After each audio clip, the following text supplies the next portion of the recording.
Welcome back, everyone, to another episode of Building Better Relationships in Construction. I'm Alex. And I'm Sabrina. So glad you're joining us today. As always, this podcast is based on the fantastic book by Paul Schwinghammer, Building Better Relationships, a guide to enhancing the customer experience for home builders, remodelers, and construction managers. That's right. And today, we're diving into Chapter 23, which is all about the power of surprises in building relationships. Yeah, surprises. And not the kind where a project is delayed or materials don't show up. We're talking about good surprises, the kind that actually strengthen relationships.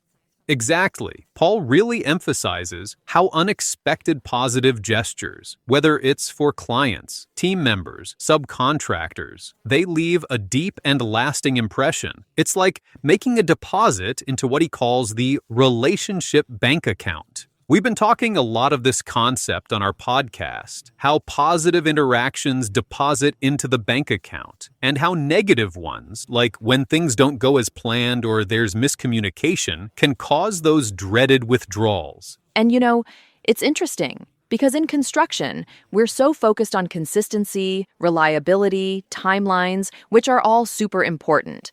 But Paul points out that it's often the small, unanticipated acts that really set exceptional leaders and businesses apart.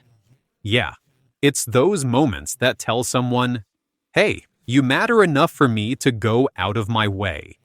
It's not just about the act itself, it's about how it makes the other person feel valued, appreciated. And Paul gets into the psychology behind it too, which I thought was fascinating. When someone receives an unexpected kindness, their brain actually releases oxytocin and dopamine. The feel-good chemicals. Exactly. So it literally creates a warm, positive association with you, the person giving the surprise. And because it's unexpected, it's often remembered more vividly than something routine.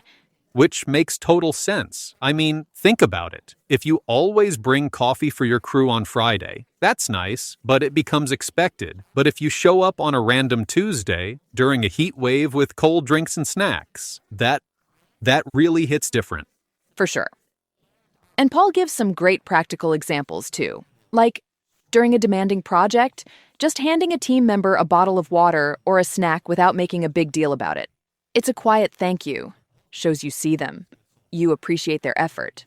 Or for clients, something as simple as a handwritten note, or maybe a small personalized gift, or even an extra service thrown in, like an unexpected cleanup of the job site. It turns a transaction into a relationship. And I love how this chapter stresses the importance of doing these things without promising them first, because once you promise something, the surprise is gone, right? The magic is in the unexpectedness. Absolutely. Like, if you say in a meeting, hey, by the way, we're going to bring you coffee next week. It's nice, but it's not a surprise. But if you just show up with it, no announcement, it feels genuine. It feels like you did it just because you care. And that authenticity, that's key. Paul mentions that surprises should come from a real desire to add value, not from obligation or as some kind of gimmick. Yeah, you gotta mean it. People can tell when it's not sincere. Oh yes, they can always detect insincerity. So, how do we make these surprises meaningful? Paul suggests. Observe and listen. Understand what matters to that person. Maybe a client mentions they love a certain local bakery. Surprising them with something from there later. That's thoughtful.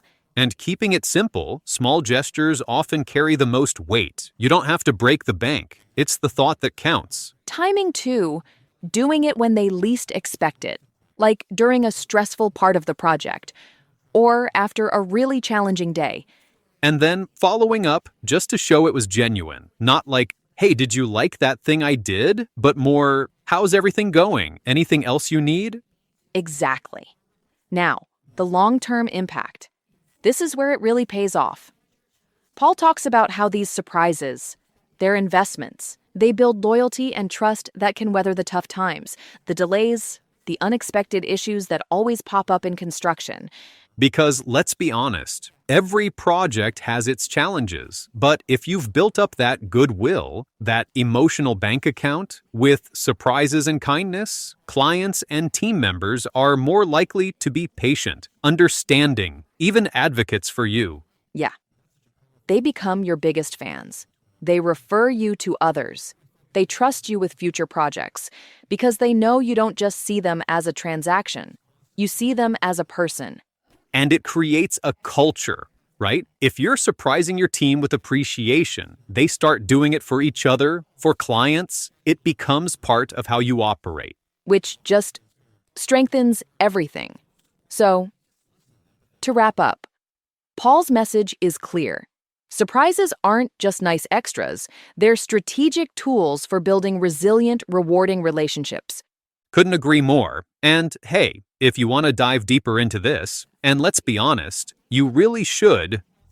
Remember, you can purchase your copy, Building Better Relationships, a guide to enhancing the customer experience for home builders, remodelers, and construction managers, by author Paul Schwinghammer, on Amazon and Barnes & Noble in multiple formats. That's it for this episode, everyone. Next time, it's episode 24, entitled Explore All Options Before Acting. Oh, that's going to be a good one.